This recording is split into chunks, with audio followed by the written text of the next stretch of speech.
Welcome back to Dean's Talk. So today I'm out in the GT4. It's a beautiful sunny day and I thought I'd do a little 2,500 mile review really. I've had the car 4 months, so I thought I'd do a little walk around of the car and go for a little drive and talk about what it's been like, the 2,500 miles that I have driven it. So this is the car, GT Silver, black door handles, black wheels, and inside it has the carbon buckets,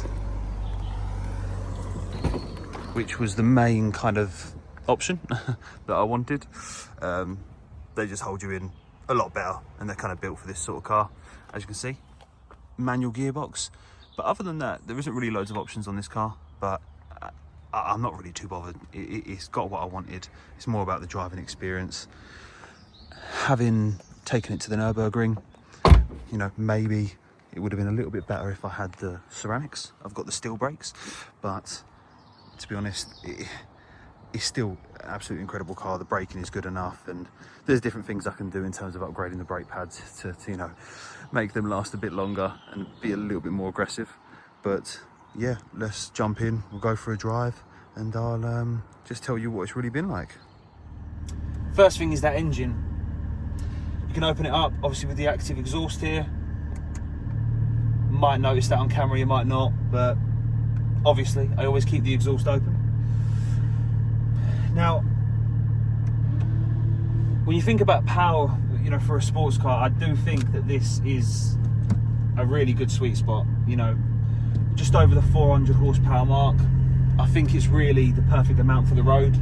But this car shows you that it's not just about that sort of number, it's about the way it handles and the way it's set up. And obviously, you know, with this being a GT car, they're just so dialed in. You know, there is little things that you can do to maybe make it a little bit better, but I'm just going to talk about my experience with my car, you know. So I've had it 4 months, done 2,500 miles, and I've loved every moment of it. I've had some issues in terms of the pattern fault, PADM, Porsche's active dynamic mount, but I'm going to talk about that in another video. This is really talking about obviously the good parts. One thing that people do complain about or mention a lot with these sorts of cars is the gearbox and the gearing. So mine's obviously a manual, and yes, the gearing is long. There's no like denying that it is long. But it all depends on what environment you're in. You know, even on country roads that I've driven, yeah, you might be sitting in one gear for a little bit longer than you'd like to, but it doesn't hamper the experience. You know, it doesn't dampen the experience at all. It is. And when you're on track, when I drove it to the Nürburgring, if you've seen my other video, you know, obviously it was partly developed there, so it was kind of made for that. You know, I wasn't worried about the gearing at all then. It was perfect. I spent most of the lap in third gear, and you know, I didn't actually have to change that much, which maybe you want to, but on track you don't want to. You know, you want to. The whole point is that you can stretch those revs out. You know, it goes all the way to 8,000 RPM, gets noisier and noisier, and it's kind of part of the experience. If you wanted a track weapon, you know, if you were only going to drive it on track, I'd say get the PDK. But yeah, I don't think the gearing is a big deal as people make out to be. I think this is such a well-tuned sports car that, you know, Porsche know what they're doing. I think, yes, it might have been developed on the Nürburgring, which is where you need longer gearing, but you can still enjoy it on the country roads and on an Alpine road and that sort of thing. And I'm going to be taking it on road trips and doing that sort of stuff, as well as doing track days. The handling, I mean, the handling is really where this car strives. I mean, you just feel like you are cocooned, and like, without sounding cheesy, you know, at one with the car. It's just, it shrinks around you and it gives you that kind of confidence when you are pushing on. You'll struggle to, for this sort of money, you know, this car was about £70,000 on the used market. That's what you're looking. And I just think for that money, I don't know what else you would get that is so dialed in like this. You know, the brakes, I mean, I've got the steel brakes. They're absolutely fine. They're good enough. Like I said, you know, after probably doing a few more track days, I might wish that I had the ceramics, but this car had the carbon bucket seats, the manual gearbox, it had what I wanted. So I wouldn't, you know, say that they are a necessity unless you are doing a lot of track days. The brakes feel good, but yeah, it's an occasion. This car is an occasion, you know. Obviously, it's all relative to what you've owned and what you've driven, but it feels special when I get in it.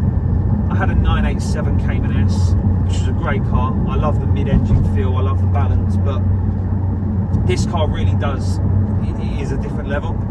You know, the one thing I've noticed with it is, you know, you do have to concentrate, and that sounds obvious, but like, when you think about like a normal car, just a normal everyday car, you can kind of almost relax a little bit. Not relax, but you know, when you're driving a long journey, you can relax. You know, it's easy to like look at this, look at that.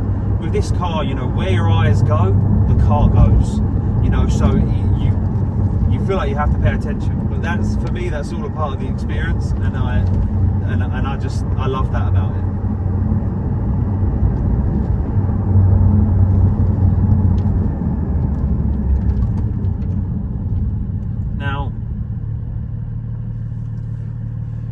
Power, 420 horsepower, I think really, like I said, is the sweet spot for the road. I don't really think you need much more than that. I think it is a perfect amount for this car,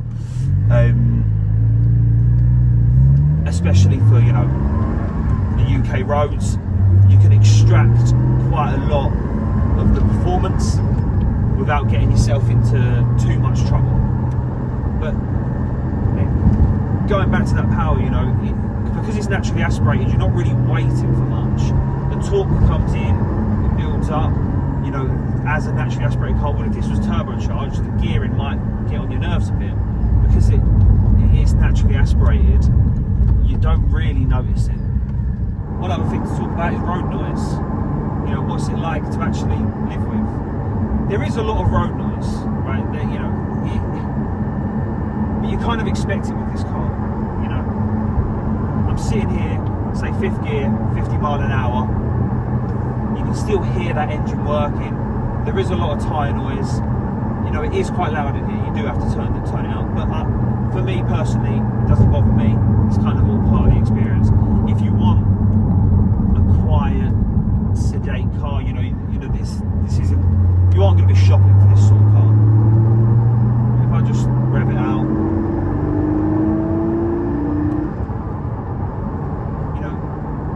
Between 2,000 and 3,000 RPM, it still has that, you know, it still has that torque kicking in.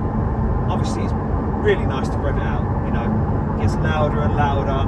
You know, it is even more of an experience, and that's what I loved about, you know, being on the Nürburgring, is really getting to drive it hard, consistently. But the way you're positioned in the car, like I said, it shrinks around you. You know, the pedals are set up so it's nice and easy to heel and toe. You know, it is just the perfect driver's car, in my opinion. I think for this sort of money, I don't know what else you could get which is better. And the ride over the road, I mean, yes, it is firm. You know, you can firm the suspension up with this little button down here, but if you don't press that button, you know, it is compliant. I don't find it an issue at all. Sometimes on the UK roads, you know, it is a little bit aggressive, especially on some of our roads, which are just terrible. But if you're out on a nice smooth road, especially driving in Europe, you know, you're really not gonna, it's not gonna concern you.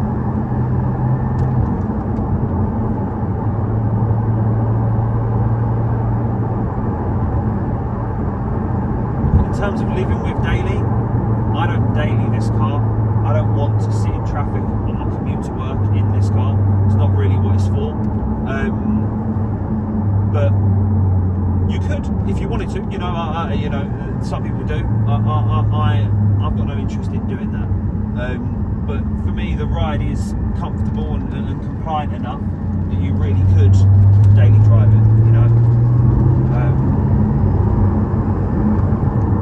these seats, you know, they are firm, but they hold you in. I just think if you're going to get this sort of car and you're going to drive it even remotely hard, because it's so well balanced, having those bucket seats holding you in, it just makes such a difference. But yeah, this is a dream car for me. I absolutely love it.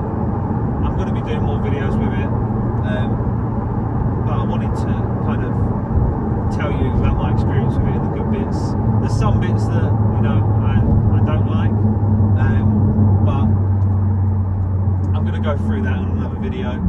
For me, I just really wanted to share what it's like having done 2,500 miles in the car.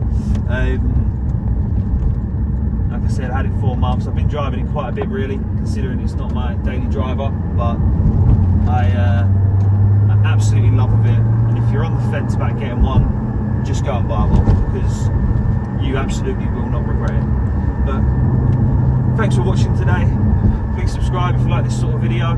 Like I said, plenty more videos to come with the GT4, but thank you very much for watching, and I'll see you on the next one.